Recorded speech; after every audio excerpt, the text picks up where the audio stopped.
السلام علیکم ورحمۃ اللہ وبرکاتہ۔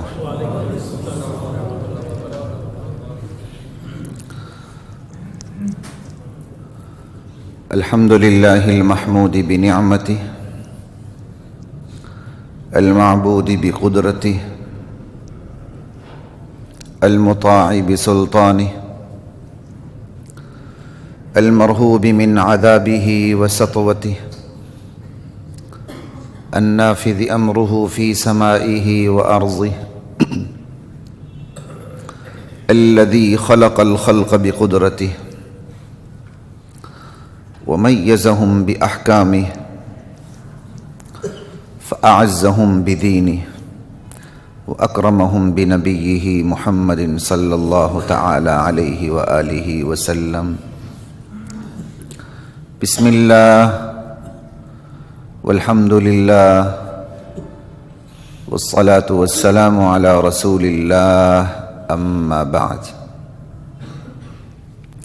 فاعوذ باللہ من الشیطان الرجیم، بسم اللہ الرحمن الرحیم۔ لقد كان لكم في رسول الله أسوة حسنة لمن كان يرجو الله واليوم الآخر وذكر الله كثيرا۔ حضرات محترم، سیرت النبی صلی اللہ تعالی علیہ وآلہ وسلم کے حوالے سے ہماری گفتگو جاری ہے۔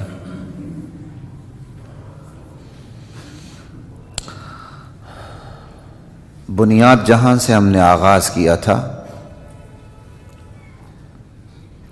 کہ انسانی ہدایت کا ذریعہ صرف اور صرف وحی باری تعالی ہے۔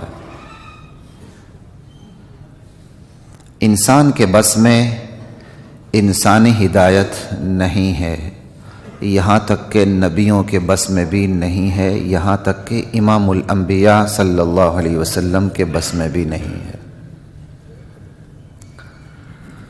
صرف جس نے انسان کی تخلیق کی ہے، ہدایت اسی کے بس میں ہے، اور خالق کائنات نے اس ہدایت کے لیے انبیاء کا انتخاب کیا، اور انبیاء میں سے آخری نبی محمد الرسول اللہ صلی اللہ تعالی علیہ وآلہ وسلم ہے۔ آپ ہدایت ساز نہیں ہیں، شریعت ساز نہیں ہیں، آپ پیغام رساں ہیں، شریعت رساں ہیں۔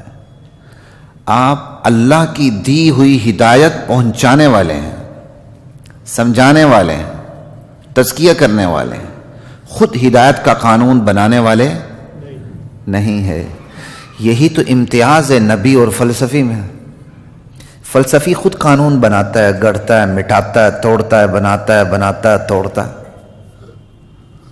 فلسفی کا تعلق اللہ سے نہیں ہوتا، اپنی محدود سی عقل سے ہوتا ہے۔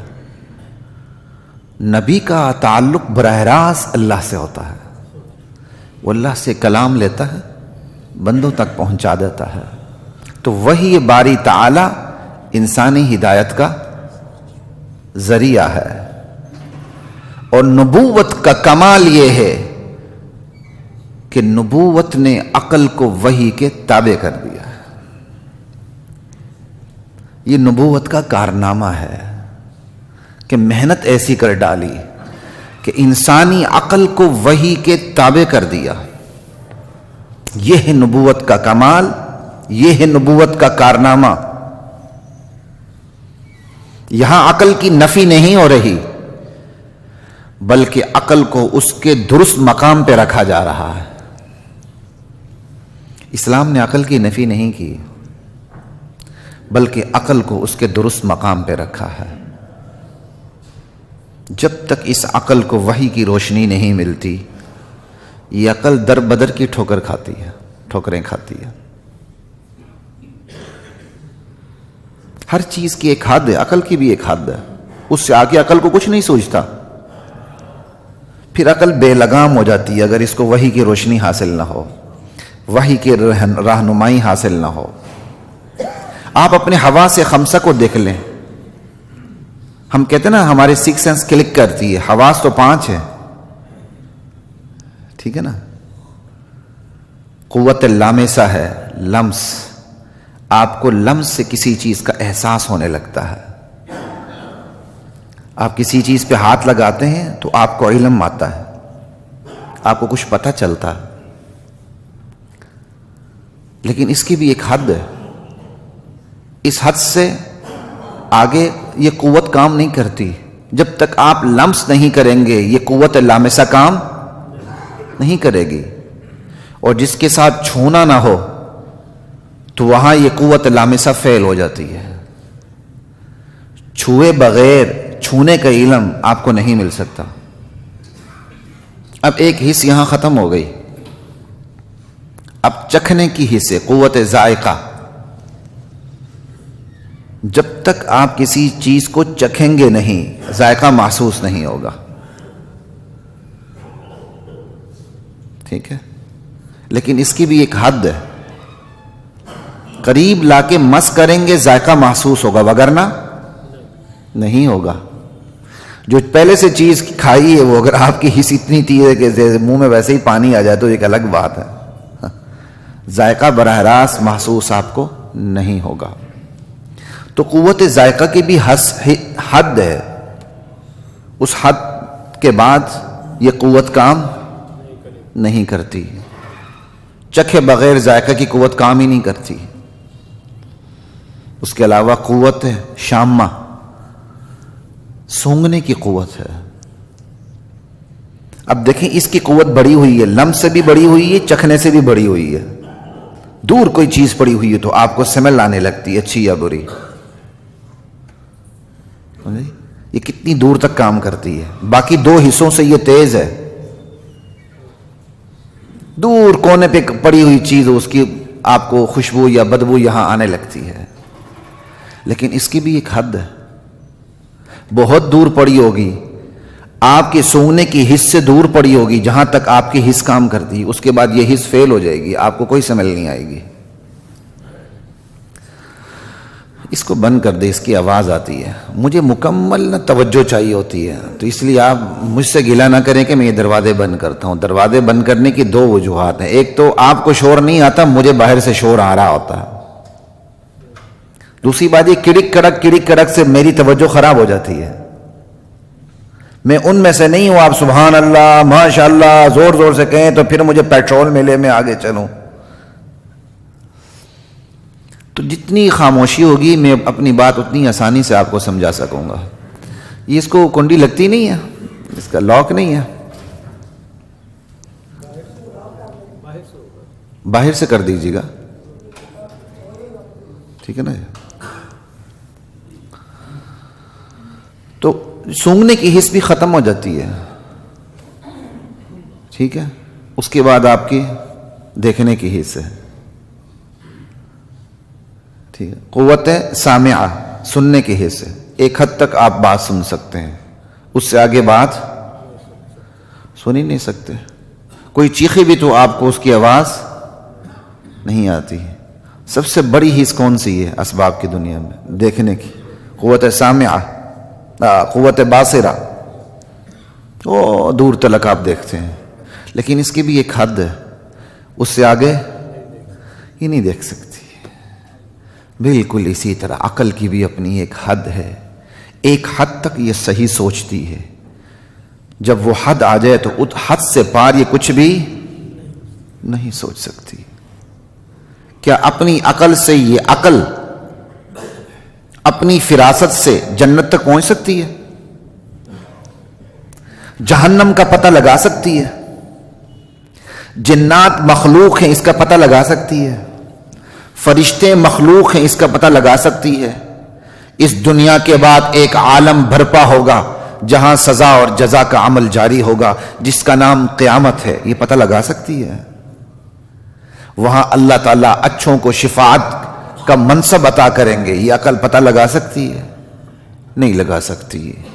یہ تمام تر چیزیں صرف اور صرف اور صرف وحی باری تعالیٰ کے ذریعے آپ کو ملتی ہیں.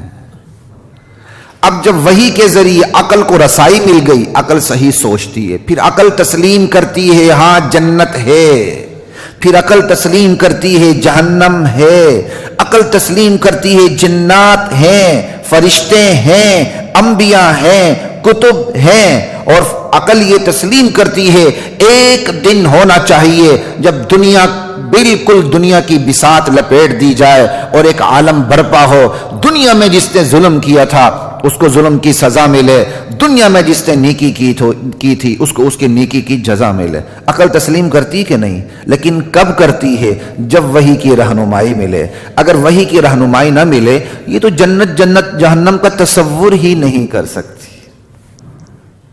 لا الہ الا اللہ۔ یہ بالکل ایسا ہی ہے، گپ اندھیرا ہو، آپ کو کچھ بھی نظر نہیں آتا، حالانکہ آپ کی آنکھوں کی بینائی ختم تو نہیں ہوئی، کچھ بھی نظر نہیں آتا، لیکن وہیں تھوڑی سی روشنی ہو جائے تو آپ کی آنکھیں کام کرنے لگتی ہیں، یعنی اس روشنی کے ذریعے آپ کی آنکھ کام کرتی ہے۔ بالکل اسی طرح جہاں بالکل گھپ اندھیرا ہو عقل کام نہیں کرتی، جیسے ہی اس کو وحی کی روشنی مل جائے، اس کا اس سے تعلق بن جائے، پھر یہ عقل کام کرنے لگتی ہے، اس سے پہلے کام نہیں کرتی۔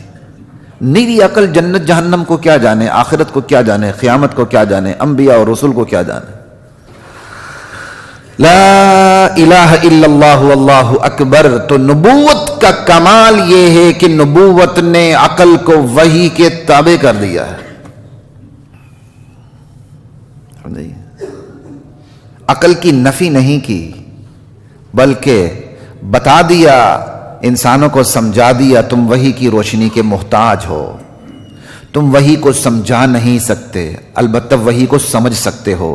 اللہ جل جلالہ عم نوالہ نے یہ عقل دی اس لیے کہ ہم وحی کو سمجھیں، قرآن کو سمجھیں، اس کی ہدایت کو سمجھیں، اس کے قوانین اور احکام اور ضابطۂ زندگی کو سمجھیں۔ یہ عقل دی اس لیے نہیں دی ہم قرآن کو سمجھائیں، نبی علیہ السلام کو نعوذ باللہ سمجھائیں، اسلام کو سمجھانے لگ جائیں کہ 1400 سال ہو چکے ہیں، گراؤنڈ ریئلٹی چینج ہو چکی ہے، دنیا کہاں سے کہاں پہنچ چکی ہے، لہٰذا اب انسان ہی انسان کے لیے قانون بنائے گا۔ ایسوں کو اللہ بڑی سخت سزا دیتے ہیں، خدا کی قسم ان کے گھر میں حیا کے وہ جنازے نکلتے ہیں، بندہ تصور نہیں کر سکتا۔ اپنے آپ کو مسلمان کہتے ہیں لیکن وہ لوگوں کو اسلام سے دور کرتے ہیں، اس کا نتیجہ اللہ ان کے گھر میں حیا کا جنازہ نکال کے دیتے ہیں۔ تھوڑی سی آپ تحقیق کر لیں، آپ کو پتہ چل جائے گا، بعض بہت ہی لبرل اور سیکولر قسم کے لوگ، ان کی بیٹیوں نے عیسائیوں سے شادیاں رچائی ہوئی ہیں۔ کیوں؟ جب انہوں نے ایمان کا جنازہ نکالنے کی کوشش کی، اللہ نے ان کے گھر میں ان کا جنازہ نکال دیا، اللہ نے ان کی عزت ان کے ہاتھ پہ رکھ دی، یہ لو تمہارے کفن دفن کا انتظام ابھی سے کر دیتے ہیں۔ نہیں بات کی، ابھی سال 1.5 سال پہلے گوگل پہ پوری ویڈیو تھی، ایک مشہور شخصیت ہے، اس کی بیٹی نے عیسائی انگریز سے شادی کی، اور شادی بھی غالباً لاہور میں ہوئی ہے، پتہ نہیں کہاں ہوئی ہے۔ ایک وکیل صاحب بیٹھ کے اس کا کیا کہتے ہیں نکاح بھی پڑھا رہے تھے۔ یہ کیا ہے؟ جب آپ لوگوں کا ایمان کا جنازہ نکالیں گے، اللہ آپ کا جنازہ نکال دے گا۔ اللہ میرے اور آپ کی حفاظت فرمائے۔ اللہ غداری کو برداشت نہیں کرتا، اللہ گناہ کو برداشت کر لیتا۔ غداری اور بغاوت اللہ کے ہاں ناقابل برداشت ہے۔ یہ وہی عقل کو سمجھانے آئی ہے، سمجھ آئی بات کی؟ عقل وہی کو نہیں سمجھا سکتی، وہی اللہ کا کلا، اللہ کا علم ہے۔ عقل تو محدود سے اللہ کا دی ہوئی عقل ہے بس، اور جو اللہ کی دی ہوئی عقل ہے اس سے اسی طرح کام لینا ہے جس طرح اللہ نے بتایا ہے۔ ایک مشین کاریگر بنا کے آپ کے ہاتھ میں دیتا ہے، چلانے کا طریقہ بھی بتا دیتا ہے کہ آپ نے اس مشین کو اس طرح چلانا ہے، ورنہ یہ مشین کام نہیں کرے گی، آپ سے تعاون نہیں کرے گی، الٹی چلنے لگے گی۔ آپ کاریگر کے دیے ہوئے ضابطے کے مطابق مشین سے کام لیتے ہیں، وہ مشین سال سال تک کام کرتی ہے، بوڑھی بھی نہیں ہوتی۔ اسی سے آپ اس کے ہدایات کے برعکس کام لیتے ہیں تو کیا ہوتا ہے پھر؟ وہ 1 مہینے میں چھکڑا ہو جاتی ہے. جب گاڑی خریدتے ہیں تو آپ کو چھوٹی سی کاپی ملتی ہے ہاتھ میں. کوئی بھی برانڈ کی گاڑی آپ لے لیں تو آپ کو ایک کاپی مل جاتی ہے کہ آپ نے اس گاڑی کو ان اصول کے مطابق چلانا ہے. انسان یہ مشین ہے، اللہ نے بھیجا ہے. اس کو کن اصول کی ضرورت ہے؟ اللہ نے انبیاء کے ذریعے اپنی کتابیں بھیجی ہیں، اپنی گائیڈ بک بھیج دی ہے. اس کے مطابق یہ انسان چلے گا. فنا ہونے کے بعد بھی پھر فنا نہیں ہوگا. اس زندگی کے بعد ایک نئی زندگی شروع ہو جائے گی اور بڑی اچھی زندگی شروع ہو جائے گی. اگر اس کی گائیڈ بک کے مطابق انسان کی مشین کو چلایا نہیں گیا اور وہ چلا بھی نہیں تو پھر اس کا انجام بڑا دردناک ہے. جب وحی کا غلبہ ہوتا ہے معاشرے میں، وحی کی تعلیمات کا، تو وحی عقل پر غلبہ رکھتی ہے. عقل وحی کی روشنی میں چلتی رہتی ہے. خیر القرون کا دور دیکھیں، صحابہ کا دور دیکھیں، بعد کے ادوار دیکھیں، آپ کو یہ چیز ملے گی. لیکن جب معاشرے میں وحی کا غلبہ نہیں رہتا، رزلٹ کیا نکلتا ہے؟ عقل حکمران بن جاتی ہے، پھر معاشرہ تلپٹ ہو جاتا ہے. آج معاشرہ تلپٹ ہوا ہے. آج معاشرہ نعوذ باللہ عقل کو حکمران سمجھتا ہے اور وحی کو سمجھانے لگتا ہے. رزلٹ یہ ہے. آج کل تک ہم مغرب کی دنیا کی مثالیں دیتے تھے کہ وہاں بہن بھائیوں کی آپس میں شادیاں ہو رہی ہیں، رشتے ناتے ہو رہے ہیں، 2 لڑکوں کی شادیاں ہو رہی ہیں، 2 لڑکیوں کی شادیاں ہو رہی ہیں، ماں بیٹی آپس میں شادیاں کر رہے ہیں. اب چند دن پہلے، مہینہ بھی نہیں ہوا، ماں بیٹی نے آپس میں شادی کی ہے. غالباً امریکہ کی بات ہے، ماں اور بیٹی نے آپس میں شادی کی ہے. لا الہ الا اللہ. تو ہم جنس پرستی تو امریکن سفارت خانے کے تھرو آپ کے ہاں بھی آ چکی ہے. سمجھائیے، یہاں کئی ہم جنس پرست آپس میں شادی کر چکے ہیں اسی پاکستان کے اندر. اور ہم جنس پرست اپنے ایک مخصوص نشان رکھتے ہیں، وہ مجھے اس کا علم نہیں ہے، کہیں میں نے پڑھا تھا، لیکن جو ہم جنس پرست ہوتے ہیں ان کو ان نشانوں کا پتہ ہوتا ہے، ان علامات کا پتہ ہوتا ہے. اب یہ تو ہمارے ملک کے اندر یہ چیزیں داخل ہو رہی ہیں. یہ ساری چیزیں کیا ہیں؟ یہ ساری چیزیں یہ ہیں، وحی کے تعلق کو توڑ دیا. اب یہ عقل ہر حرام چیز کو اپنے لیے جائز سمجھنے لگی ہے. ایمانداری سے بتائیں، سگی بہن کے ساتھ، حقیقی بہن کے ساتھ شادی جائز نہیں ہے. اس کی وجہ کیا ہے؟ عقل اس کا جواب ہی نہیں دے سکتی. کیا جواب دے گی عقل؟ ایک عقل کہے گی مجھے برا لگتا ہے، تو دوسری عقل کہے گی مجھے تو برا نہیں لگتا. باقاعدہ یہ فلسفے موجود ہے دنیا میں.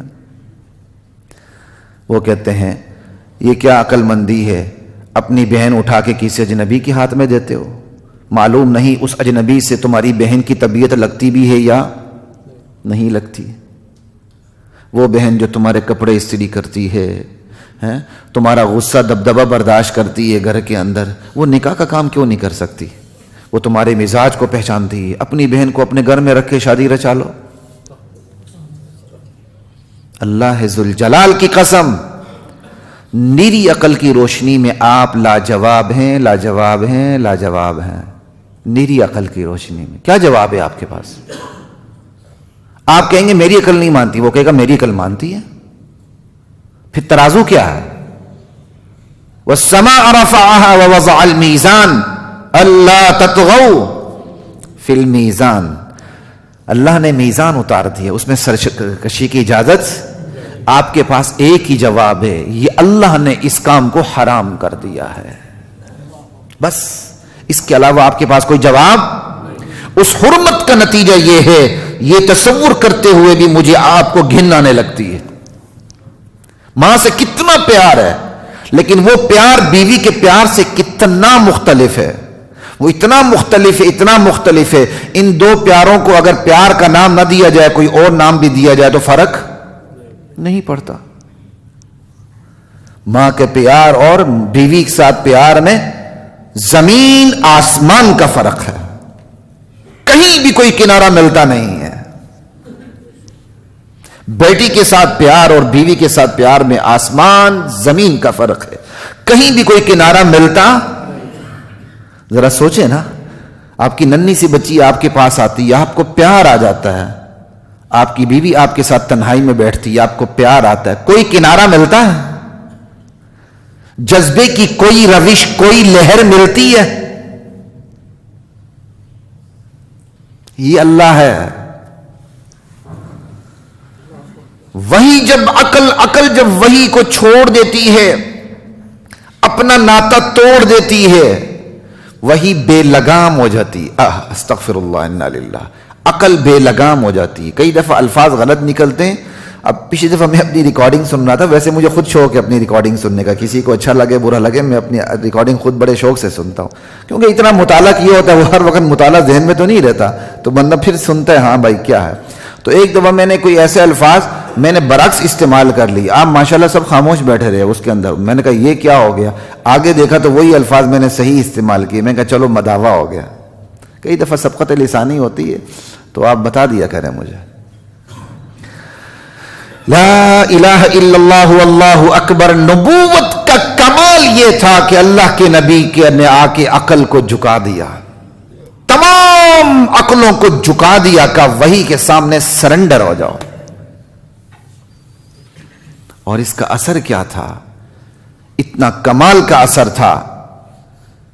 صحابہ جب یہ سمجھتے تھے کہ اللہ کے نبی یہ کام سر انجام دے رہے ہیں اپنی اجتہادی قوت سے، اپنی ذاتی اوپینین سے، اور اوپر سے وحی نہیں ہے بلکہ آپ اپنی اجتہادی قوت سے اس کو سر انجام دے رہے ہیں، آگے آ کر رائے دینے کی ہمت کر جاتے تھے.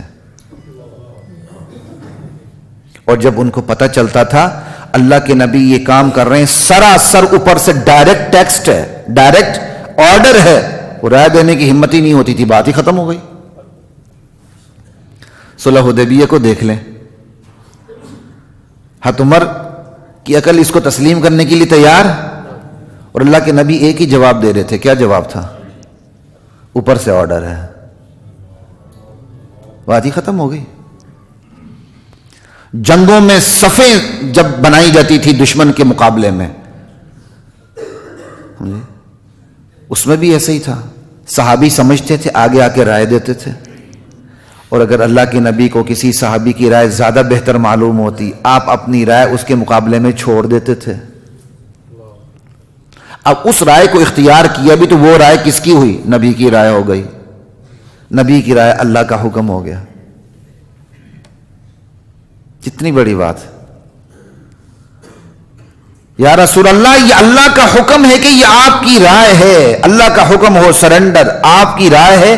ہمت کر کے مشورہ دیتے تھے. آرڈر پھر بھی امتی کی کیا مجال کہ وہ نبی کو آرڈر دے یا نبی کو ایڈوائز کرے یا نبی کو نصیحت کرے. آج کل ایسے ایسے قائدین بھی ہیں، منہ سے ایسے ایسے الفاظ نکالتے ہیں کہ بندہ حیران ہو جاتا ہے. یعنی جب وہ دین کی بات کرنے لگتے ہیں ان کی بدن بولی تبدیل ہو جاتی ہے، باڈی لینگویج چینج ہو جاتی ہے. وہاں وہ دو لفظ نہیں بول سکتے، اور پورے ملک میں ان کو پذیرائی ملتی ہے. وہیں آ کے بالکل اس وقت دیکھیں کہ وہ پزل ہو رہے ہوتے ہیں. ایک انسان مسلمان 5 وقت کا نمازی، اگر اس کے پاس معلومات ہیں وہ پزل کیوں ہو؟ اگر وہ باقی بات، ایک تو یہ نا کسی کو کھڑے ہو کر بات کرنی نہیں آتی، ایک جھجک ہوتی ہے، وہ ایک الگ مسئلہ ہے.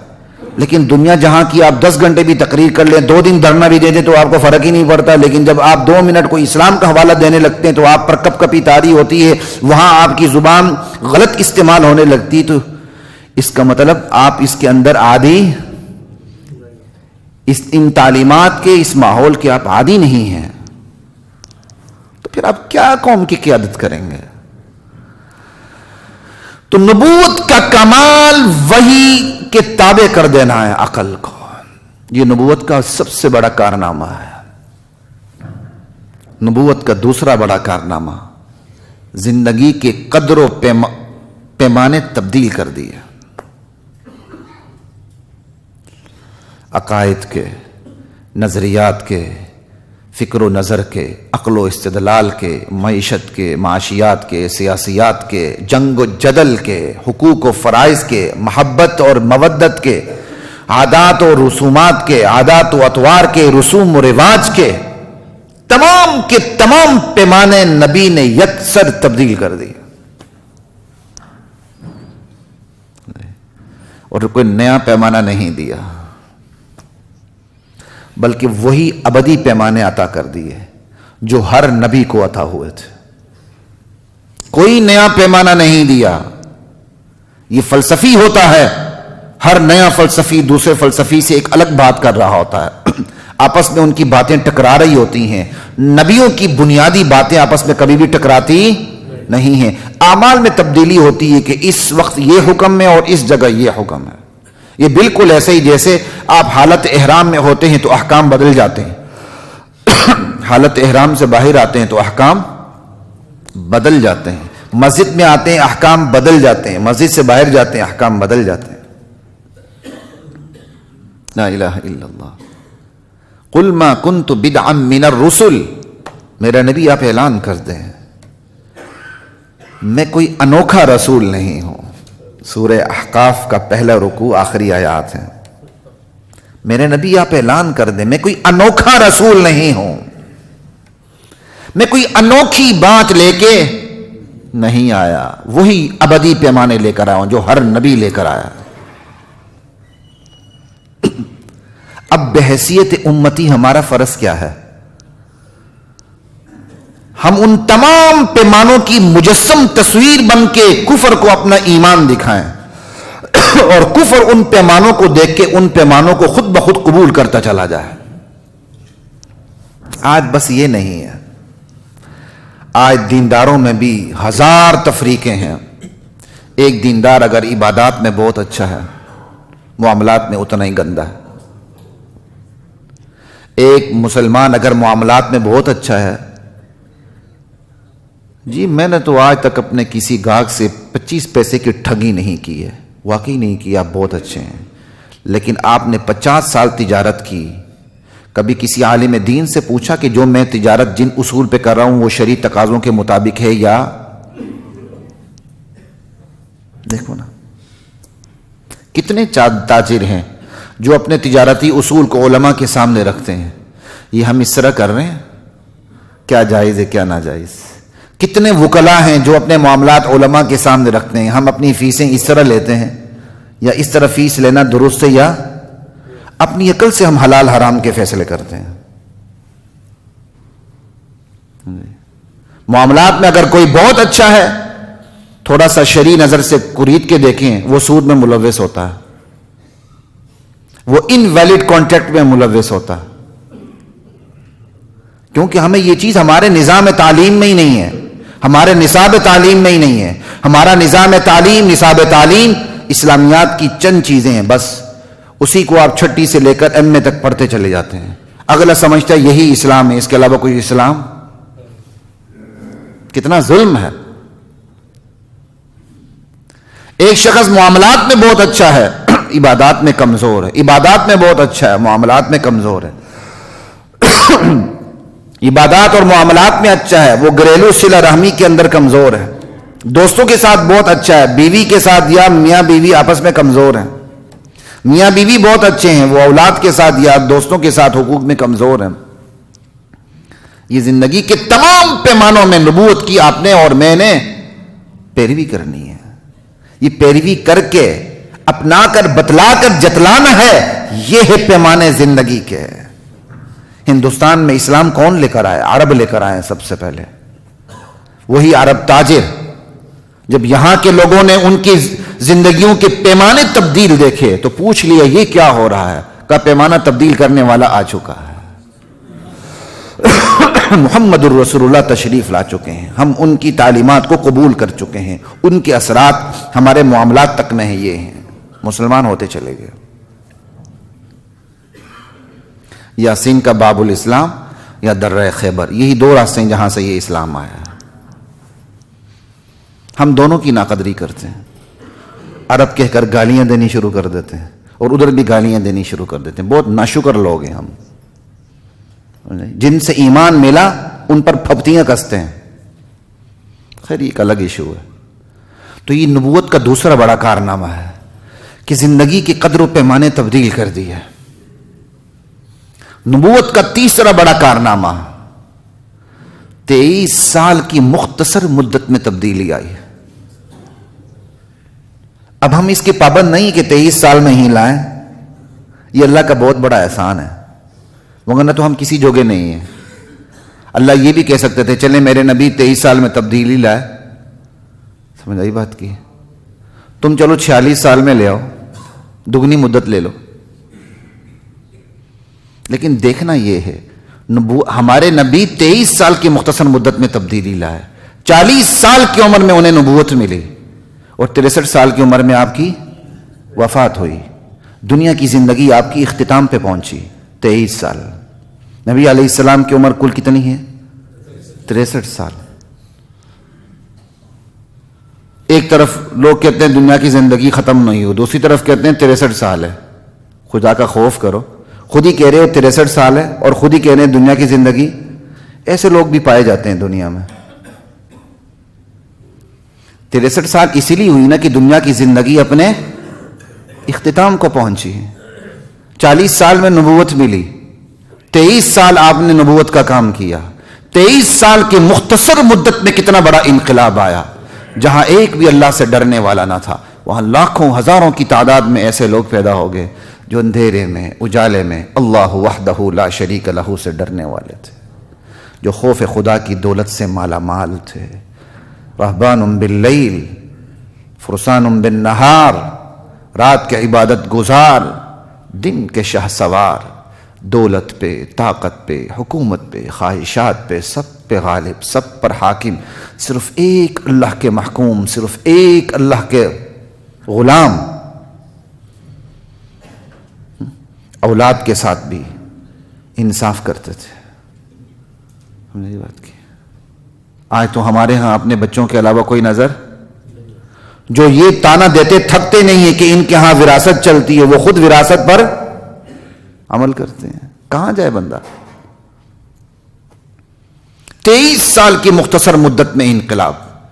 وہ بکریاں چرانے والی قوم، وہ خانہ بدوش قوم، بیٹا بیٹھ جاؤ بیٹھ جاؤ، وہ خانہ بدوش قوم، انہوں نے کسی رسال پور میں یا کسی سول سروس اکیڈمیز میں تعلیم تو حاصل نہیں کی تھی، ٹریننگ تو نہیں لی تھی. صرف عمر بن عبدالعزیز کو دیکھ لیں، 3 بر اعظم پہ انہوں نے حکمرانی کی ہے. میں چند دن پہلے پڑھ رہا تھا کویت کے بارے میں کہ یعنی اس وقت جو اسلامی سلطنت تھی اس کا یہ ایک چھوٹا سا گاؤں تھا جو آج ملک بنا ہوا ہے. سمجھ لیں جیسے کوئی یونین کونسل ہوتی ہے. صحابہ تو صحابہ، تابعین اور تبع تابعین نے 3 بر اعظم پر حکومت کی ہے. کہاں سے ٹریننگ لے کر آئے تھے؟ وہ شتربان جہاں کیسے بن گئے؟ بکریاں چرانے والے دنیا کو چرانے لگ گئے. کتنی بڑی تبدیلی لائی، کتنی بڑی تبدیلی. کبھی سوچا آپ نے؟ وہی صحابہ تھے نا. خود نبی کریم صلی اللہ علیہ وسلم بھی بکریاں چراتے تھے، بلکہ اجرت پر بھی آپ نے بکریاں چرائی ہیں، اجرت پر بھی آپ نے تجارت کی ہے. لا الہ الا اللہ. لیکن جب نبوی تعلیمات کے اثرات صحابہ میں آئے تو پوری دنیا کے حکمران بھی بن کے سامنے آئے. آج دنیا ان کے قوانین کو اپنا کے فخر محسوس کرتی ہے. اس بیت المال کے کانسیپٹ کو دیکھ لیں، فوج کا نظام دیکھ لیں، اور جتنے بھی نظام ہیں، خود صرف حضرت عمر رضی اللہ تعالیٰ عنہ کو دیکھ لیں. دنیا دنگ رہ جاتی ہے. محنت تو صرف 23 سال کی ہے. دنیا بدل دی، دنیا کی تاریخ بدل دی. اور آج ہم جہاں سے چلے تھے وہاں سے بھی پیچھے ہٹتے جا رہے ہیں. صحابہ نے جو علاقے فتح کیے تھے ہم قسطوار واپس دیتے جا رہے ہیں. ایسے ہی ہے نا.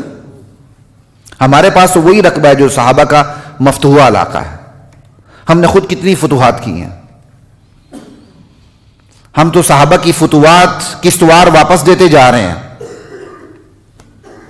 تو پھر لعنت ہے ان لوگوں پر جو صحابہ پر تنقید کرتے پھرتے ہیں. اللہ کی پھٹکار ہے ان لوگوں پر جو صحابہ پر تبرہ کرتے ہیں.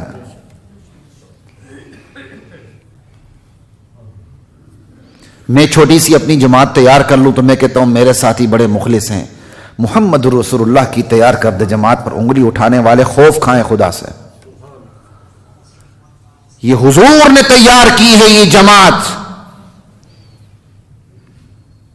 لیکن سوال حضرات محترم وہی ہے، بات وقت بھی کم ہے، چونکہ آپ کے یہاں میں خیال ہائی کورٹ میں چھٹی ہیں تو خود میں آمدن 5-7 منٹ لیٹ بیٹھا ہوں یہاں، لیکن چونکہ ہماری سیریز چل رہی تھی اس لیے میں نے اپنا عنوان نہیں چھوڑا۔ سوال یہی ہے کہ 23 سال کی مختصر مدت میں جو انقلاب آیا، اس کے پیچھے اصل راز کیا تھا، اصل نبوت کا کمال کیا تھا، اصل نبوت کا کارنامہ کیا تھا؟ 23 سال کی مختصر مدت پہ تو میں بارہا آپ سے کئی بار بات کر چکا ہوں، لیکن جو آج بات کرنے چلا ہوں وہ یہ ہے، اس کے پیچھے راز کیا ہے؟ شتربان جہاں-بان بن گئے، دنیا چرانے لگ گئے۔ وہ سلطنت جس نے فرعون سے، نمرود سے خدائی کا دعویٰ کروایا، اس سے کہیں عظیم تخت سلطنت پہ بیٹھ کے ان اصحاب محمد نے اپنا سر ہمیشہ خدا بند قدوس کے سامنے جھکایا۔ اس کا راز کیا تھا؟ صلی اللہ علیہ وسلم رضوان اللہ تعالی علیہم اجمعین۔ راز کی باتیں 3 تھیں، بس اسی پہ میں اپنی بات کو ختم کروں گا، پھر اگلے جمعے پہ بات ہوگی۔ راز کی باتیں 3 تھے، صرف حرکت، اخلاص، استقامت۔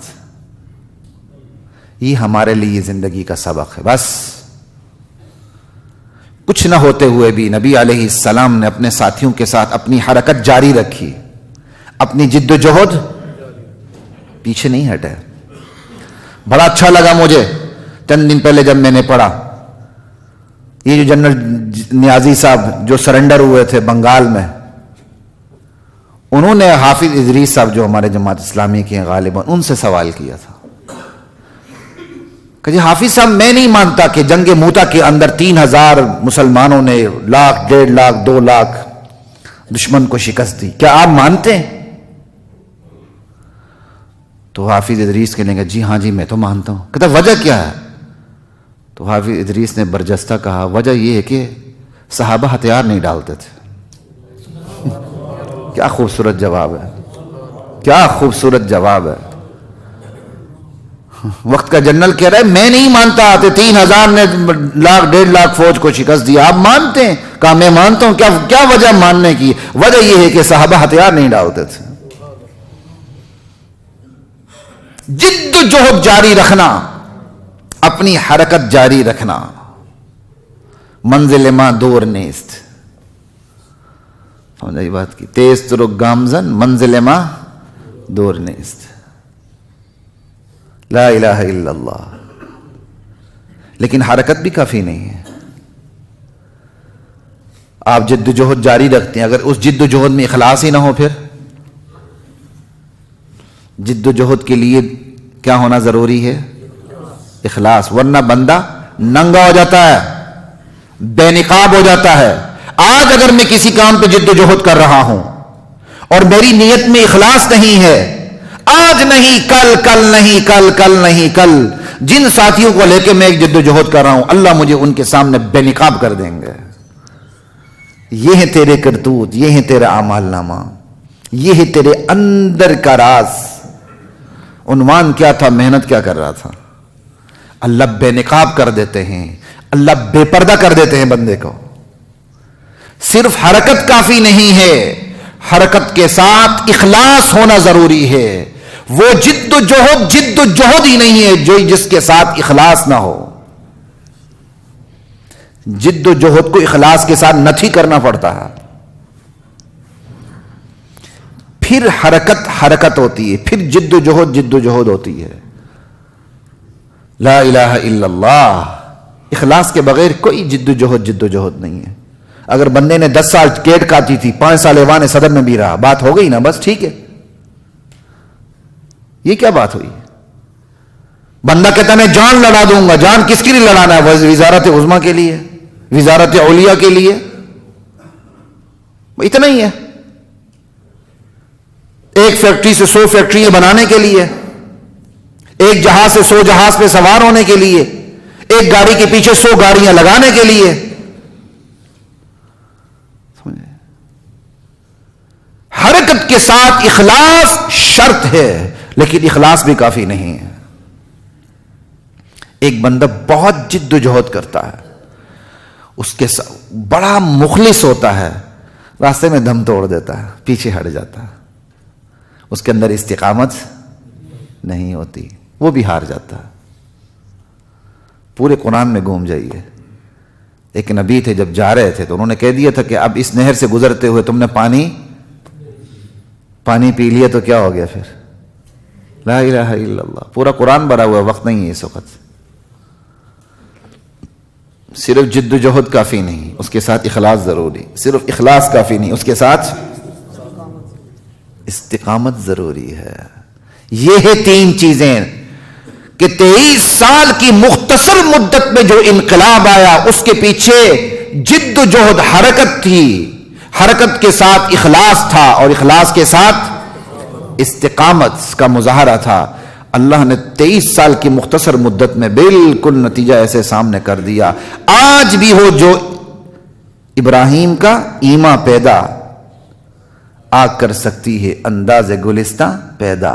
آج بھی حرکت ہو، آج بھی اخلاص ہو، آج بھی استقامت ہو، نتیجہ اسی طرح آئے گا۔